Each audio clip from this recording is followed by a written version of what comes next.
নমস্কার বন্ধুরা, সবচেয়ে বড় খবর, আজকের সবচেয়ে বড় খবর, সারা দেশ জুড়ে জারি হয়েছে নাগরিকত্ব সংশোধনী আইন অর্থাৎ ক্যা। এটি নিয়ে কিন্তু সারা দেশ জুড়ে শুরু হয়েছে জল্পনা।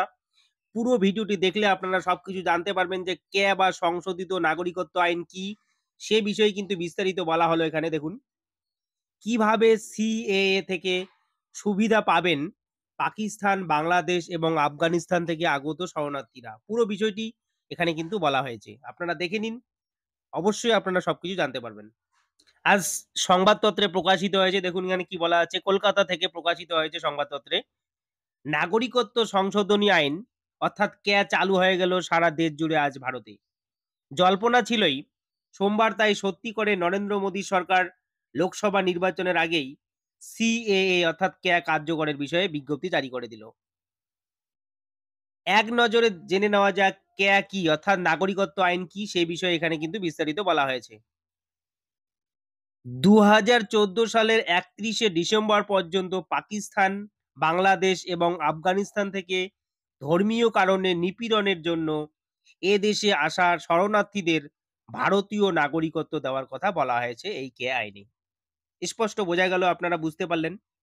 পরে আবার দেখুন কি লেখা আছে।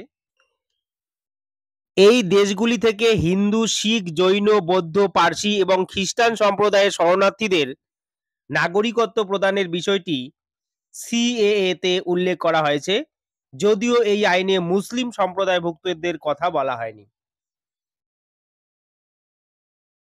অর্থাৎ ওই ৬ সম্প্রদায় ছাড়া পাকিস্তান, বাংলাদেশ, আফগানিস্তান বা অন্য কোনো দেশ থেকে আসা অন্য কোনো সম্প্রদায়ের শরণার্থীকে ভারতীয় নাগরিকত্ব দেওয়া হবে না।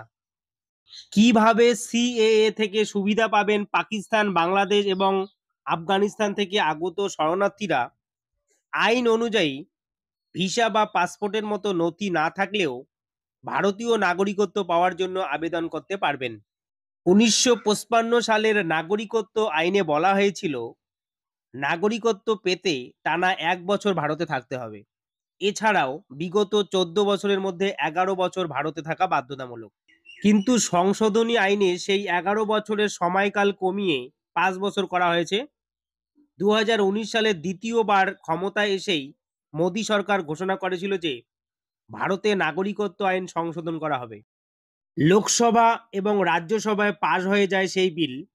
২০১৯ সালের ১২ই ডিসেম্বর ভারতের তৎকালীন রাষ্ট্রপতি রামনাথ কোবিন্দ নাগরিকত্ব সংশোধনী আইন বিলে সই করেন, যদিও কেন্দ্রের সিএ মানতে নারাজ বিরোধীরা। বিজেপি বিরোধী দলগুলি এই আন্দোলনের নেতৃত্বে ছিল। পশ্চিমবঙ্গের মতো বিরোধী শাসিত রাজ্যগুলির ধর্মীয় পরিচয়ের ভিত্তিতে সিএএ কার্যকরের বিরোধী ছিল। উত্তর পূর্ব ভারত থেকে মূলত আপত্তি উঠেছিল সিএএ নিয়ে, অর্থাৎ আসামের দিক থেকে। অনেকেই আশঙ্কা করেছে সিএএ কার্যকর হলে শরণার্থীদের ব্যাপক ভিড় বৃদ্ধি পাবে উত্তর পূর্ব ভারতের রাজ্যগুলিতে। তার ফলে ভাষাগত এবং সংস্কৃতিগত সমস্যা প্রকট হতে পারে। নিজেদের ভাষা এবং সংস্কৃতি রক্ষার স্বার্থেই অনেকে সিএএ বিরোধী আন্দোলনে সামিল হয়েছিলেন। পাশাপাশি আইনে মুসলিমদের বাদ দেওয়া নিয়েও প্রতিবাদের ঝড় ওঠে। শুধু তাই নয়, দক্ষিণ ভারতে সিএএ এর বিরোধী মূল কারণ ছিল কেন তামিলদের, উদ্বাস্তুদের বাদ দেওয়া হলো। দেখুন সিএএ নিয়ে কিন্তু বিস্তারিত আলোচনা করা হলো। আপনারা আরো বিস্তারিত জানতে হলে সংবাদপত্র পড়ুন, তাহলে সবকিছু জানতে পারবেন। এবং সারা দেশ জুড়ে যে সিএএ আজ থেকেই জারি হয়ে গেল, এটা সবচেয়ে বড় কিন্তু খুশির খবর উদ্বাস্তুদের জন্য। এবং এরকম ভিডিও পেতে হলে অবশ্যই চ্যানেলটিকে সাবস্ক্রাইব করবেন, লাইক ও শেয়ার করবেন এবং ভিডিওটিকে অবশ্যই আপনারা সাবস্ক্রাইব করে রাখবেন। ধন্যবাদ, নমস্কার।